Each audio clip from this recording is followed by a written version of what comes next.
Assalamualaikum warahmatullahi wabarakatuh. Nama saya Nada Indah Kurniati, NIM 201129035. Kelas 2A Tadis Bahasa Indonesia. Saya akan membacakan hasil bacaan saya dari buku teori sastra ini dengan materi pertama, fungsi sastra, kedua, teori kritik dan sejarah sastra. Fungsi sastra. Sastra berfungsi menghibur dan mengajarkan sesuatu. Sejarah estetika akan memperlihatkan bahwa konsep tentang sifat dan fungsi sastra pada dasarnya tidak banyak berubah, sejauh konsep-konsep itu dituangkan dalam istilah-istilah konseptual yang umum. Karya sastra berfungsi sesuai dengan sifatnya, yaitu kesenangan dan manfaat, bukan hanya harus ada, melainkan harus saling mengisi. Sastra mempunyai lebih dari satu fungsi. Dalam buku Primer of Critique, George Boas menguraikan bermacam-macam tujuan sastra dan tipe kritik sastra. Pandangan sastra. 1. Ilmu pengetahuan. Sastra memberikan pengetahuan dan filsafat. 2. Kebenaran. Kebenaran dalam karya sastra sama dengan kebenaran di luar karya sastra, yaitu pengetahuan sistematis yang dapat dibuktikan. 3. Propaganda. Dalam bahasa populer, istilah propaganda dikaitkan dengan doktrin yang berbahaya, disebarkan oleh orang-orang yang tidak dapat dipercayai. Dalam kata propaganda tersirat unsur-unsur perhitungan maksud tertentu dan biasanya diterapkan dalam doktrin atau program tertentu pula. Konsep fungsi sastra yang dikenal dengan istilah katarsis. Istilah ini berasal dari bahasa Yunani, dipakai oleh Aristoteles dalam karyanya The Poetic. Fungsi sastra menurut sejumlah teoretikus adalah untuk membebaskan pembaca dan penulisnya dari tekanan emosi. Emosi yang fokus dalam karya sastra dan lepas pada akhir pengalaman sehingga mendapatkan ketenangan pikiran.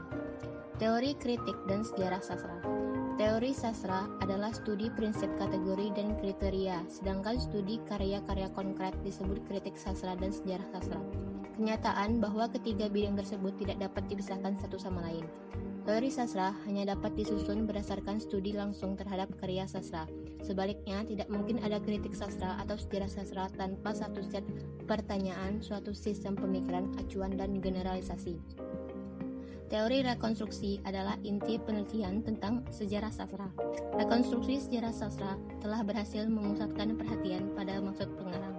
Sejarah sastra terbagi atas fragmen-fragmen yang terpisah dan tak bisa dipahami secara keseluruhan.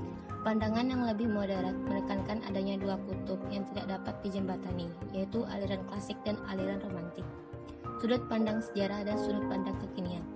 Relativisme adalah memotong-motong sejarah kesusastraan menjadi fragmen-fragmen yang tidak berkesinambungan. Absolutisme adalah hanya berlaku untuk waktu singkat atau gambaran ideal dari luar sastra yang mengabaikan sejarah keragaman sastra. Absolutisme dan relativisme sama-sama keliru, tetapi lebih berbahaya adalah kecenderungan relativisme di Inggris dan Amerika sekarang yang menjurus ke arah anarki nilai.